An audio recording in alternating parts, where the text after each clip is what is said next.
Bonjour à tous, infiniment heureux de vous retrouver pour partager avec vous le Chitat du jour.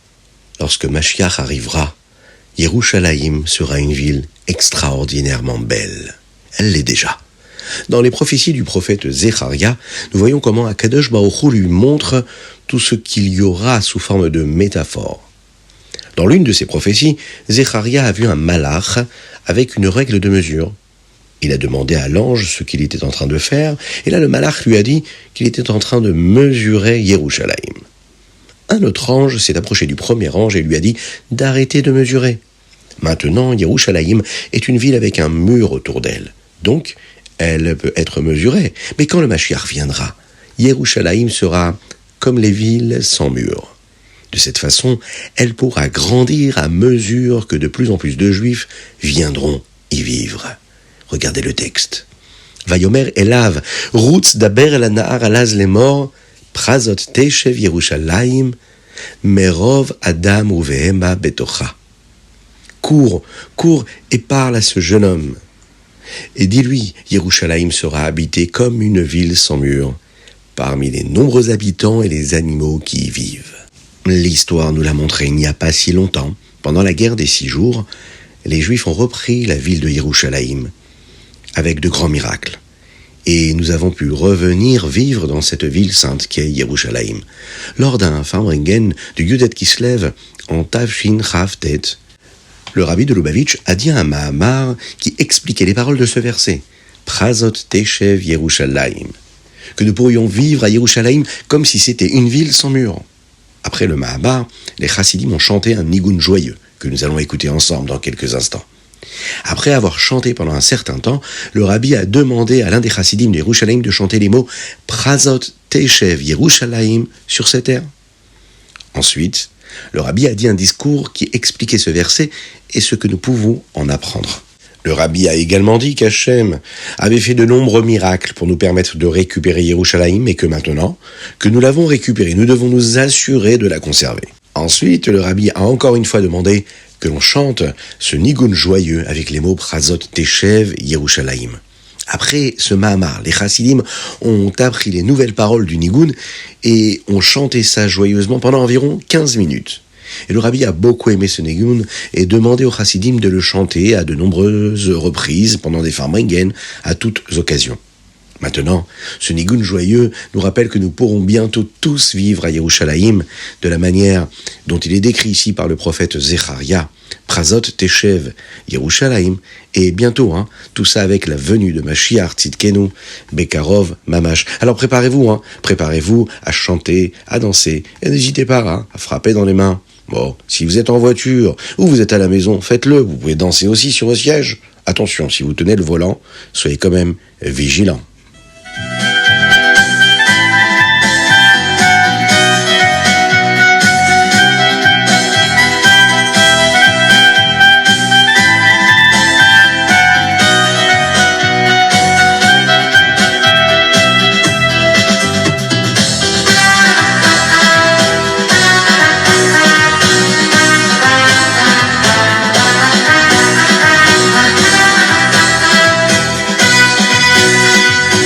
Boker Tov les Koulam, bonjour à toutes et à tous, infiniment heureux de vous retrouver pour partager avec vous le Chitat du jour. Aujourd'hui nous sommes le Yud Dalet Elul 5783, Shnatakel, l'année du rassemblement, et nous sommes jeudi, on se prépare à Shabbat qui arrive à grands pas. Nous étudions aujourd'hui Leilou Nishmat, Shlomo ben Chaviba et David ben Sulika.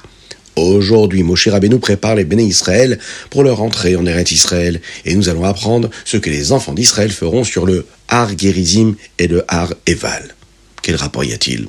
Lorsqu'ils arrivent et qu'ils traversent le Yarden, le Jourdain, ils devront se rendre directement au Har Gerizim et au Har Eval, ces 2 grandes montagnes en terre d'Israël. La moitié des tribus se tiendront sur le Har Gerizim et l'autre moitié sur le Har Eval. Les Lévi'im avec le Aaron seront au milieu. Là, les Lévi'im vont parler aux Béné Israël et leur dire de bien respecter ce qu'Akadosh Baruch Hu demande. Ils vont d'abord regarder le mont Gerizim et ils vont dire aux Béné Israël qu'ils auront des bénédictions s'ils agissent comme Akadosh Baruch Hu le souhaite. Puis ils regarderont ensuite le Har Eval, le mont Eval, et diront aux Béné Israël qui s'y trouvent que c'est l'inverse des bonnes choses qui se passeront si eux ne respectent pas et n'écoutent pas ce qu'Akadosh Baruch Hu demande.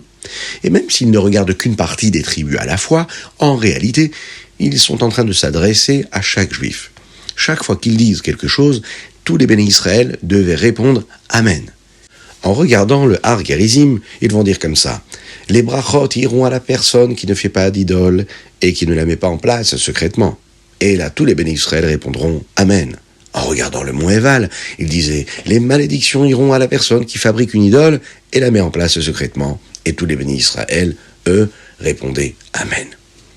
Il y a d'autres questions qui étaient abordées par les Lévi'im et qui mettent en garde les bénis Israël dans leur comportement. Par exemple, ne pas manquer de respect à ses parents, ne pas déplacer une clôture pour voler de la terre de manière sournoise, ne pas nuire à quelqu'un en lui donnant de mauvais conseils, l'ifnei hiver lotiten mirchol, ne pas juger un converti, un orphelin ou une veuve de manière injuste, ne pas se marier avec des membres de sa propre famille, et chacune de ces lois a été énoncée séparément. Ne pas se marier avec un animal, ne pas parler la shonara. C'est tellement difficile de se taire. Oui, c'est difficile, mais il faut faire attention de ne pas parler négativement. Un juge ne doit pas accepter de pot de vin, de shochad, pour condamner quelqu'un à mort par le Beddin. Ensuite, les Lévi'im vont dire comme ça, les bénédictions iront à quelqu'un qui garde la Torah. Et l'inverse des bénédictions iront à une personne qui ne garde pas la Torah. Et là, encore une fois, tous les bénis Israël répondaient « Amen ». Moshe Rabbeinu va donner aussi ses propres bénédictions et malédictions aux bénis Israël.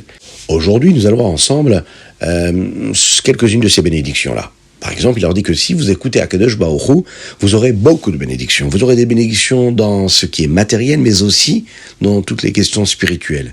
Vous pourrez partir sans avérote, sans péché, tout comme vous êtes né sans péché, car quand on est ici-bas sur terre, on est sans péché, sans avérote, on est de manière propre et dans la Kedusha.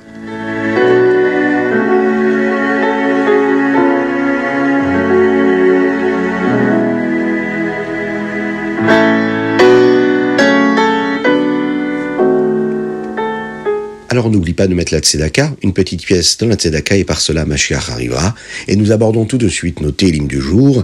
Nous lisons aujourd'hui le Haïn Bet, le Haïn Gimel, le Haïn Dalet, le Haïn E et le Haïn Vav. Nous récitons également les chapitres du mois de Elul qui sont les suivants, le même Aleph, le même Bet. Alors, dans le Haïn Gimel, dans ce Tehillim-là, dans ce chapitre, il y a un verset qui dit comme ça, Mili b'shamayim ve'imcha lo chafatzti ba'aretz. Le Tzemar Tzedek nous dit que le Admor Hazaken avait l'habitude de dire que ce verset signifie « Ai-je besoin des cieux ? Et je ne veux pas ce qui est avec toi dans le monde. » Le Rabbi Shimon Zalman disait qu'il ne voulait pas ce qui est avec Hachem, comme le Gan Eden ou le Olam Haba. Il voulait seulement Hachem lui-même. Que cela signifie-t-il pour nous ?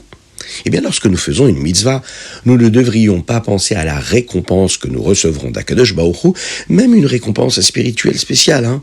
La seule chose qui devrait nous importer est que nous devenions connectés à Hachem par cette mitzvah. Et que nous accomplissons sa mission, cette mission-là, cette mitzvah qu'il nous a donnée pour faire ressentir la kedusha, la sainteté d'Hachem, ici-bas, dans le monde.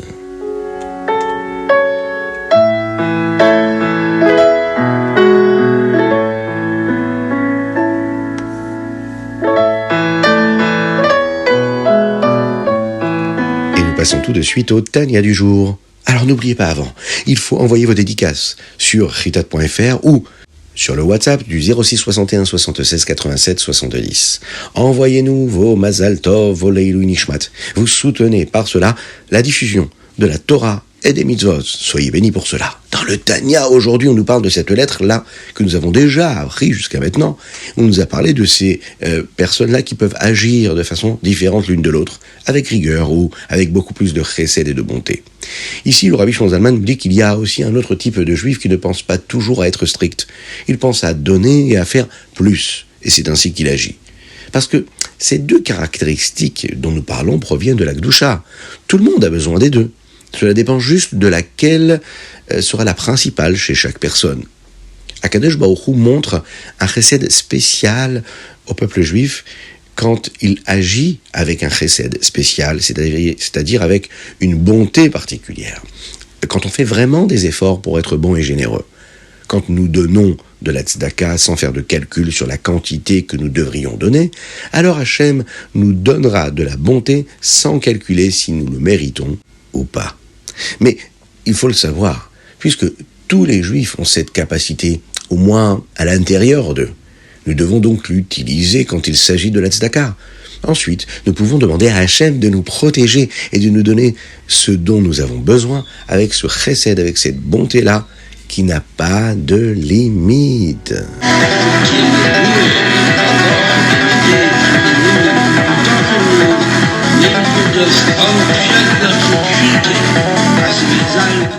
Et voilà, nous allons passer tout de suite au Hayom Yom. Aujourd'hui, nous sommes le Yud Dalet Elul. Et dans le Hayom Yom, aujourd'hui, nous apprenons à faire attention à ce pourquoi nous utilisons notre énergie. Et aider à renforcer le judaïsme et ne pas perdre de temps à prouver que nous avons raison. Le Rabbi Rachab, le Rabbi Shalom Dovber, a dit quelque chose de très important aux Chassidim. Il y a des gens qui se moquent parfois du judaïsme. Nous pourrions avoir envie de nous battre ou d'argumenter avec eux, de discuter pour prouver qu'ils ont tort et que nous avons raison. Eh bien, le Rabbi nous dit, ce n'est pas la bonne chose à faire. Pas parce que nous ne pouvons pas gagner ou parce que nous avons peur de nous battre. Nous ne pouvons pas gaspiller notre temps à argumenter. Parce que nous avons trop de choses à faire. Nous devons utiliser toute notre énergie pour ce qui est important. Et qu'est-ce qui est important ? Assurer que le judaïsme soit répandu, qu'il soit fort, qu'il soit saint et qu'il soit pur. Pour cela, nous devons vraiment avoir du Messirut Nefesh. Il ne suffit pas d'être prêt à avoir du Messirut Nefesh. Nous ne devrions pas penser à ce que nous voulons, nous faisons simplement tout ce que nous pouvons faire pour aider le judaïsme. Il n'y a pas de temps pour autre chose. Il faut agir, il faut faire, et faire, c'est déjà faire Messirut Nefesh à chaque instant.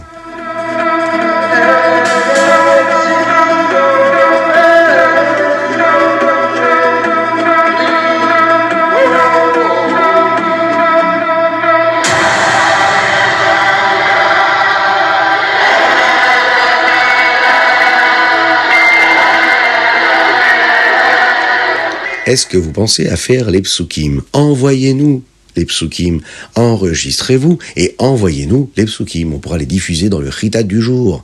On vous fera cette dédicace-là spécialement pour vous. Alors envoyez-nous vos psukim, que ce soit le premier, le deuxième, le troisième, jusqu'au 12e chapitre. D'ailleurs, le pasuk Veshinantam nous intéresse particulièrement. Alors la première personne qui nous l'envoie, on pourra le diffuser. Soyez bénis pour cela. Et on passe tout de suite au Rambam du jour.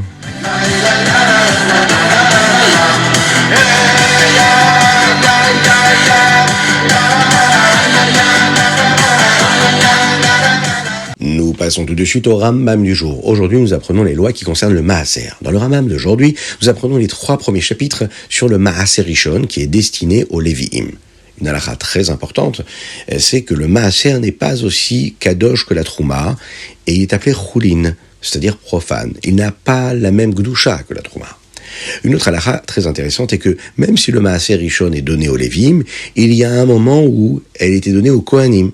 D'ailleurs, il faut savoir que Ezra Sofer, qui a ramené de nombreux Juifs en terre d'Israël, juste après la construction du 2e Beth Amikdash, a constaté que les Lévi'im ne sont pas venus. Il leur a donc imposé une punition et il leur a dicté une règle pour réparer cela, qui stipulait que le Maaser Rishon serait donné aux Kohanim plutôt qu'aux Lévi'im pendant toute une période.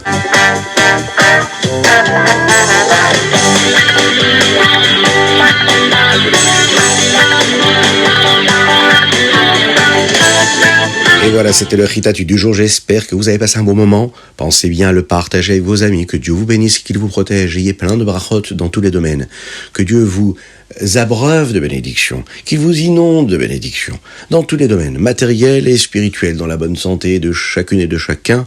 On se prépare à la rentrée scolaire et une spéciale dédicace à toutes ces personnes-là qui aujourd'hui vont recommencer à travailler, mais aussi à tous ces enfants qui aujourd'hui déjà commencent dans certaines écoles à entrer en classe, qu'Hachem les bénisse, qu'il les protège, que tout se passe bien, dans la joie, dans la sérénité, et que ce soit facile pour tous les professeurs, les morim et les morotes, que Dieu les bénisse, qu'ils soient toujours guidés par la douceur, par l'empathie, par la patience, par la joie, la tranquillité et la réussite véritable dans cette éducation que nous devons donner à nos enfants, la gdoucha, la sainteté et la pureté. On se quitte avec le chauffard du jour, parce que nous sommes pendant ce mois de Elul.